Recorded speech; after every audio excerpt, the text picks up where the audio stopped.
जोहार साथियों, मैं मनीष राज सिंह आप सबों का हार्दिक स्वागत करता हूं अविराज आईएएस एकेडमी के ऑनलाइन प्लेटफॉर्म में। साथियों, आप सबों को होली की ढेर सारी शुभकामनाएं।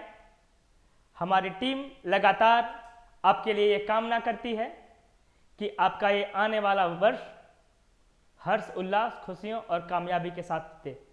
आपकी कामयाबी, आपकी सफलता के लिए हमारी टीम लगातार प्रयासरत है।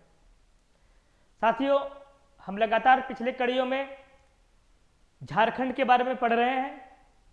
जेपीएससी पीटी के सेकंड पेपर में जो झारखंड से प्रश्न पूछे जाते हैं उसके टॉपिक्स लगातार कराए जा रहे थे। इस कड़ी में हम लोगों ने जनजातीय विद्रोह के सभी टॉपिक पढ़कर खत्म कर लिया है। फ्री वीडियो में कुछ ही टॉपिक्स लगाए गए हैं। पूरे के पूरे सामग्री उन लोगों को मुहैया कराया गया है जो हमारे पास इनरोल्ड हैं ऑफलाइन क्लास में या ऑनलाइन क्लास में। यदि आप लोगों तक ये सभी सामग्री नहीं पहुंच पाई हो तो आप लोग जल्द से जल्द अविराज आईएएस से कांटेक्ट करके अपने को इनरोल करवाएं। एक बार फिर से मैं आप सबों को होली की शुभकामनाएं देता हूं और आगे चलते हैं। आप लोगों ने जेपीएससी पीटी के सिलेबस में देखा होगा कि दूसरे प्रश्न पत्र में पहला ही टॉपिक लिखा हुआ है जनजातीय शासन व्यवस्था। हम उसी को आरंभ करने जा रहे हैं। जनजातीय शासन व्यवस्था, इस टॉपिक से आपको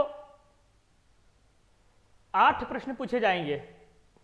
जनजातीय शासन व्यवस्था से आपको 8 प्रश्न पूछे जाएंगे और ये सभी प्रश्न 2-2 अंक के होंगे, यानी कि कुल 16 अंक के। यानी कि सेकंड पेपर के 200 अंकों में, कुल 200 अंकों में से 16 अंक आपको यही टॉपिक दिलवाने वाला है, जनजातीय शासन व्यवस्था। इसमें सबसे पहला है मुंडा शासन व्यवस्था। तो मुंडाओं की पारंपरिक व्यवस्था क्या रही है? सामान्य कानून से अलग, उनके अपने रीति रिवाज के अनुसार, उनके अपने तौर तरीके के अनुसार वो अपने समाज का गठन, संचालन और नियंत्रण कैसे करते हैं, ये हम सीखेंगे मुंडा शासन व्यवस्था में। तो देखते हैं, मुंडा जनजातियों में प्रचलित शासन व्यवस्था को मुंडा शासन व्यवस्था कहा जाता है। जो मुंडा जनजाति में प्रचलित है शासन व्यवस्था परंपरागत रूप से, उसे हम मुंडा शासन व्यवस्था कहते हैं। प्रत्येक गांव का जो प्रमुख होता है वह मुंडा कहलाता है। प्रत्येक गांव का प्रमुख मुंडा कहलाता है और गांव को मुंडा भाषा में, मुंडारी भाषा में, मुंडाओं की भाषा मुंडारी है, तो वहां गांव को हातू कहा जाता है। यानी हातू मतलब गांव। अब देखते हैं मुंडा के बारे में। तो मुंडा शब्द से सामान्य तात्पर्य, जो जनरली इसका मीनिंग निकाला जाता है, वो होता है विशिष्ट व्यक्ति, यानी कि स्पेशल पर्सनालिटी। वो हुआ मुंडा का एक जनरल मीनिंग, कॉमन मीनिंग। और इसका जब स्पेशल मीनिंग निकाला जाता है तो उसका मतलब होता है कि गांव का राजनीतिक प्रमुख। गांव का राजनीतिक प्रमुख यानी कि गांव का मुखिया। गांव में मुंडा का पद वंशानुगत होता है, यानी कि जो व्यक्ति मुंडा होगा तो अगला मुंडा उसी का बेटा या उसी के खानदान वंश से कोई बनेगा। इसी को कहते हैं वंशानुगत। यह ग्रामीणों से लगान वसूलता है, गांव की विधि व्यवस्था बनाए रखने में मुख्य भूमिका निभाता है तथा विवादों को सुलझाता है। गांव के विवादों को सुलझाता है। आगे देखते हैं।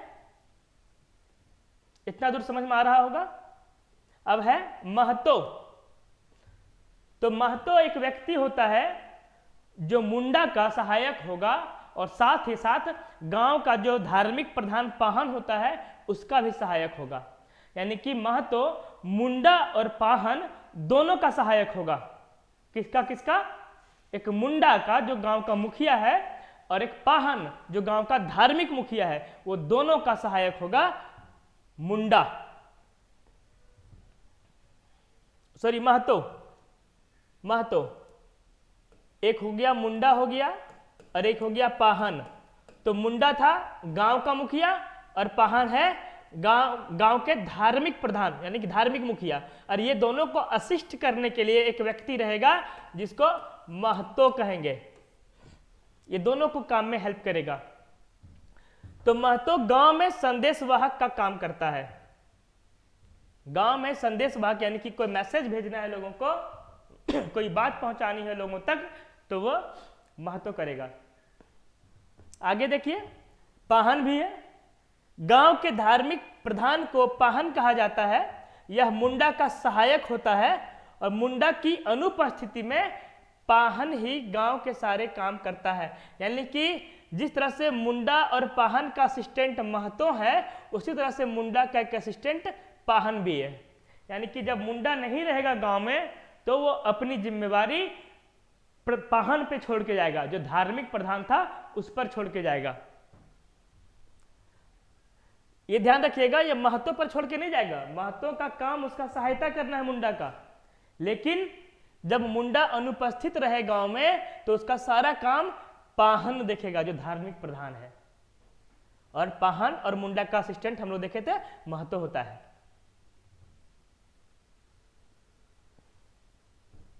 अब क्या कर रहा है कि यह पूजा पाठ तथा बलि चढ़ाने का कार्य करता है। पाहन जो है वो गांव में पूजा पाठ और बलि चढ़ाने का काम करेगा। पाहन के कार्यों के लिए उसे लगान मुक्त जमीन दी जाती है, जिसे डाली कटारी कहा जाता है। ये वर्ड याद रखिएगा, इससे क्वेश्चन बनता है, डाली कटारी।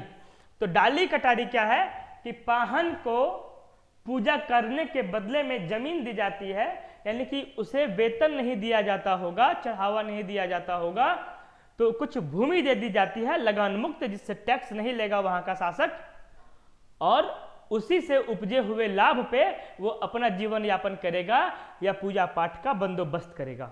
ठीक है, तो ध्यान रखिएगा, यहां दो प्रकार का जमीन उसे दान में मिलेगा। तो एक वह सामान्य पूजा पाठ के लिए जो दान दिया गया वो डाली कटारी है, और आगे हम लोग देखेंगे कि गांवों में भूत प्रेत से रक्षा करने के लिए वो अलग से पूजा करवाता है। यानी गांव के लोगों पर भूत प्रेत का साया प्रकोप ना पड़े, इसके लिए जो पूजा कराता है, उस पूजा के बदले उसे अलग से जमीन दी जाती है, उसे भूत खेता कहते हैं। भूत खेता, जो भूत प्रेत से रक्षा करने के लिए पूजा पाठ में बंदोबस्त का जो खर्च आएगा, उस खर्च को वो कहां से निकालेगा, तो जो भूत खेता नाम से जो उन्हें जमीन दी गई है उसके उपज से। आगे देखिए, लिखे हैं यहाँ पे कि गांव को भूत प्रेत से रक्षा करने हेतु पाहन द्वारा विशेष पूजा पाठ आयोजित की जाती है, जिसके लिए इसे अलग से जमीन प्रदान की जाती है। वह जमीन भूत खेता कहलाता है। ये भूत खेता और डाली कटारी दो अलग चीजें, ध्यान रखिएगा। डाली कटारी और भूत खेता अलग चीज है। डाली कटारी सामान्य पूजा के लिए लगान मुक्त जमीन, और भूत खेता भूत प्रेत से रक्षा के लिए जो पूजा किया जाएगा उसके लिए। अब पाहन का एक और सहायक होता है पनभरा या पुजार। महत्व तो दोनों का हुआ सामान्य रूप से, और एक पनभरा भी होगा जो पूजा करने के समय उसका सहायता करता है। गांवों में भी देखते हैं जब कोई पूजा पाठ करता है, जिसको मतलब गांव में भगत या भगतिन कहते हैं हम लोग, जो गांव ग्रामीण क्षेत्र में रहते हैं वो जानते होंगे। तो वो जब पूजा करती हैं, भक्तिन या भगत पूजा क्या करते हैं, उस समय उसके साथ के लिए एक व्यक्ति होता है। तो वैसा ही व्यक्ति को मुंडा में पनभरा या पाहन कहा जाता है, सॉरी पनभरा या पुजार कहा जाता है। अब है ये गांव का देख लिए हम लोग, अब आते हैं हम लोग पढ़ा पंचायत पर। तो गांव, हाथू मतलब गांव बताए थे, तो कई हाथू पंचायत को मिलाकर, यानी कि लगभग 12 से 20 हाथू, यानी 12 से 20 गांवों को मिलाकर एक पढ़ा पंचायत का निर्माण होता है। यानी 12 से 20 गांवों के बीच एक संगठन बनेगा जिसको पढ़ा पंचायत कहेंगे। जिन मामलों का निपटारा हाथू पंचायत में नहीं हो पाता है उसे पढ़ा पंचायत में लाया जाता है। इसका प्रमुख काम एक से अधिक गांवों के आपसी विवादों का निपटारा करना होता है और इसका प्रधान पढ़ा राजा होता है। यानी कि जो हम लोग ग्रुप तैयार किए थे 12 से 20 गांवों का, उसका काम क्या होगा, उस संगठन का काम होगा कि 2 से अधिक गांवों के बीच कोई विवाद हो उसे सुलझाना, या जो विवाद हाथू मुंडा ने नहीं सुलझा पाया है गांव में, यानी गांव के मुखिया ने, उसे ट्रांसफर करके ऊपर भेजा जाएगा पढ़ा पंचायत में। और पढ़ा पंचायत का मुखिया या प्रधान कौन होता है, पढ़ा राजा।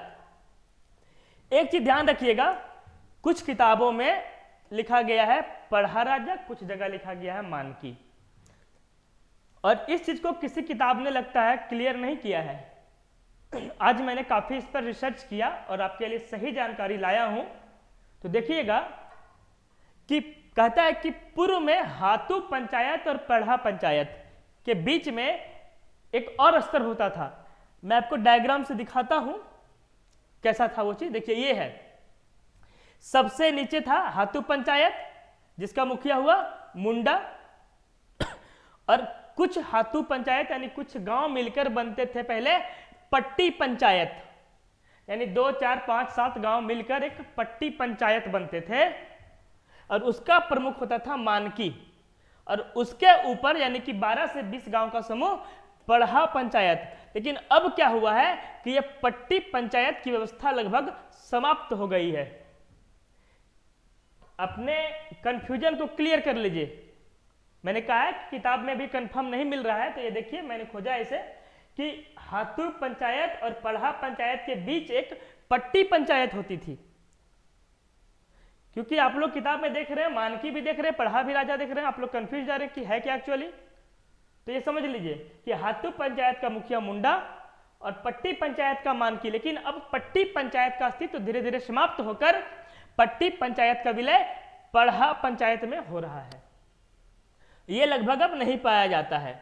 तो क्या हुआ कि जिन जिन क्षेत्रों में मुंडा जनजातियों के जिन क्षेत्रों में पट्टी पंचायत भी था और अब उसका विलय पढ़ा पंचायत में हो गया है, तो वहां के प्रमुखों को मानकी भी कहा जाता है, यानी कि पढ़ा राजा या मानकी दोनों के नाम से जाना जाता है। इसका विलय पट्टी पंचायत का विलय जहां पढ़ा पंचायत में हो गया है, और जिन क्षेत्रों में पट्टी पंचायत थी, ये सब जगह नहीं थी, लेकिन जिन क्षेत्रों में इसका अस्तित्व था और अब विलय पढ़ा पंचायत में हो गया है, उस क्षेत्र के प्रमुख को, वहां के पढ़ा प्रमुख को, पढ़ा पंचायत के प्रमुख को मानकी भी कहते हैं। यानी कि ऑप्शन में मानकी या पढ़ा राजा जो है हम लोग दोनों कर सकते हैं। और अब इससे ऊपर का स्तर है राज पंचायत, जहां का मुखिया, जहां का प्रधान राजा या सरदार कहलाएगा। ये पूरे मुंडा जनजातियों का सबसे बड़ी संस्थान, सबसे बड़ा पंचायत है।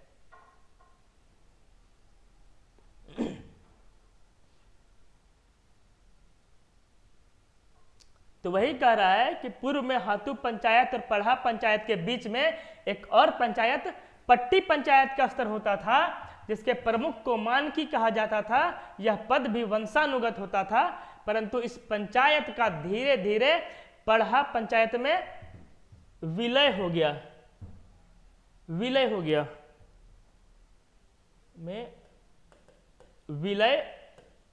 हो गया। जिस क्षेत्र में ऐसा हुआ उस क्षेत्र में पढ़ा राजा को मानकी भी कहा जाता है। अब क्लियर हो गया होगा, अपने नोट्स में सुधार लीजिएगा आप लोग। अब है कि पढ़ा राजा के सहयोग के लिए निम्न अधिकारी होते हैं। कौन कौन होते हैं देखिए, आपको पूरा डिटेल से दिया गया है यहां पे, ताकि कहीं कुछ और खोजने की जरूरत नहीं हो।